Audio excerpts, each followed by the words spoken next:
I grew up in a family of storytellers. And around my table at night, we would tell stories to one another as the meal progressed. And even after the meal was done, we would still continue to tell stories. I was one of those kids that would go and buy comedy albums instead of people who sang on albums. I thought that was the greatest thing ever, to get a new comedy album, take it home and listen to it until you're just about worn out the vinyl. That can tell you also how old I am. And so while I recognize that what we're going through right now is a very serious time, and I try to do not make that too small or try to make light of it. But sometimes humor helps us get through. It helps me get through a lot of the harder times in life. And so just as a caveat to start with, just to say that you are not alone, that there are many others within our church family and this community who know what you're going through, because we're going through it together.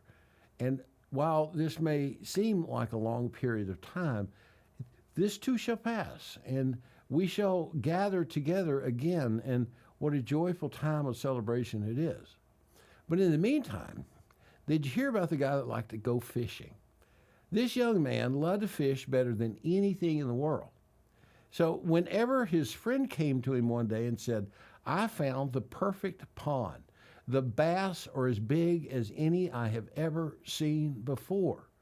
Well, this young man couldn't hold back his excitement. A pond with bass fishing, and he had some time off, so he decided to grab his rod and reel, and he got some his tackle box, and he also got a little bottle of his father's homemade moonshine, just for medicinal purposes, in case he were to cut himself and needed to use it for antiseptic for something like that. So he went off and he got down to that pond, and he's looking at that saying, "This is a perfect setting for a bass pond." And he was just about ready to get his hook on, and he realized that in his haste, he'd forgotten any bait.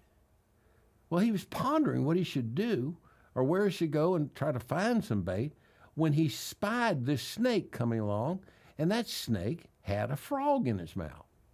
Well, the young man said, "How lucky can I be?"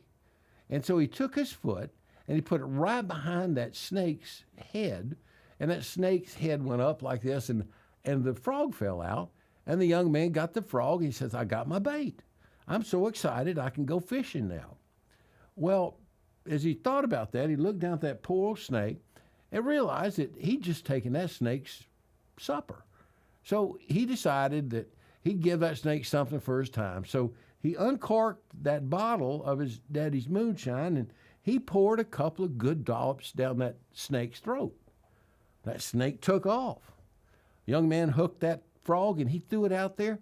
And on his first cast, the biggest bass he'd ever caught in his life got on his line. And he fought that rascal until he was finally able to get it back to the shore. And he was sitting there looking at that bass thinking, this is too good to be true. The problem was, though, that when that bass hit that line, it knocked that frog off, and now he was in the same place he was when he started. Here he was in this great fishing pond and no bait. And he's pondering what he should do when, lo and behold, he felt something bump his leg a couple of times. And he looked down, and you know what he saw? He saw that silly snake with another frog in its mouth. That's what he saw. I hope you have a blessed day. And remember, we will indeed be together again soon. God bless.